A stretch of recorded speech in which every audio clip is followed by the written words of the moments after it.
জব্দ কৰা হৈছে কি ক'ব? চাওক, এইটো অতি দুৰ্ভাগ্যজনক ঘটনা। আৰু লগতে যেনেকৈ এই মহ গাড়ীটো যে তেওঁলোকে যিটো আনিলে, যেনেকৈ আপোনালোকে ভাবিব নোৱাৰাৰ মানে দৃশ্য এইটো, যে ওপৰৰ আমৰ পেটিৰ তলত এই মহকেইটা 22টা মহ আনিলে। তাৰ 22টা মহৰ ভিতৰত অলৰেডি 2টা মহ মৃত হৈছে। তো এতিয়া আছে 20টা মহ। তো এতিয়া গোপন কথাটো হ'ল যে এতিয়া এই যে মানে the Assam kettle preservation act 2021 চনত অসম চৰকাৰে অলৰেডি বেন কৰিছে। তো বেন কৰাৰ পিছত এই বস্তুটো কেনেকৈ আকৌ এই মহৰ গাড়ীটো এই পশ্চিমবংগৰ পৰা নলবাৰী অভিমুখে গৈ আছিলে। তাৰপিছত গোপন সূত্ৰৰ ভিত্তিত তথা আৰক্ষী প্ৰশাসনক ধন্যবাদ জনাওঁ।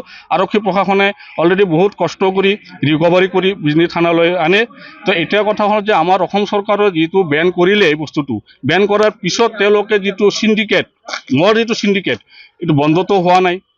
তো সেইকাৰণে আমাৰ বিশ্ব হিন্দু পৰিষদ বজৰং দলৰ ফালৰ পৰা আমাৰ কঠোৰতম এটা দাবী অসম মাননীয় মুখ্যমন্ত্ৰী মহোদয়ৰ ওচৰত, যে এই চিণ্ডিকেটবিলাক অতি সোনকালে বন্ধ কৰিব লাগে। আৰু আপোনালোকৰ এই যে আপোনালোকৰ যিটো মানে আইন, যিটো the Assam kettle preservation act যিটো আইন, সেই আইনটো তেওঁলোকে উলংঘা কৰিলে, ভংগ কৰিলে।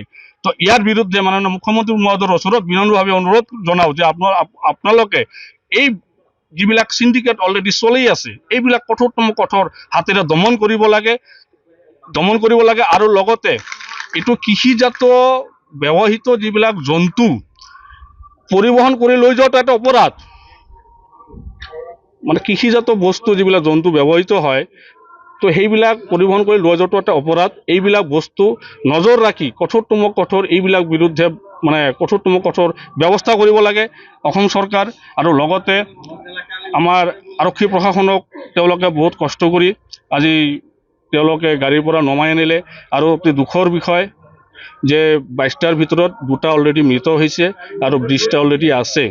তো এই বস্তুবিলাক আমি এতিয়া প্ৰশাসনে কি কৰে, পুলিচ প্ৰশাসনে যি কৰিব লাগে আইনৰ আওতাত কৰিব। আৰু লগতে দোষীক যিবিলাক এই চিণ্ডিকেটৰ লগত জড়িত আছে তেখেতক কঠোৰ হাতেৰে দমন কৰিব লাগে। মাননীয় মুখ্যমন্ত্ৰী মহোদয়ৰ ওচৰত বিনম্ৰভাৱে অনুৰোধ জনাওঁ আমাৰ বিশ্ব হিন্দু পৰিষদ বজৰং দলৰ ফালৰ পৰা।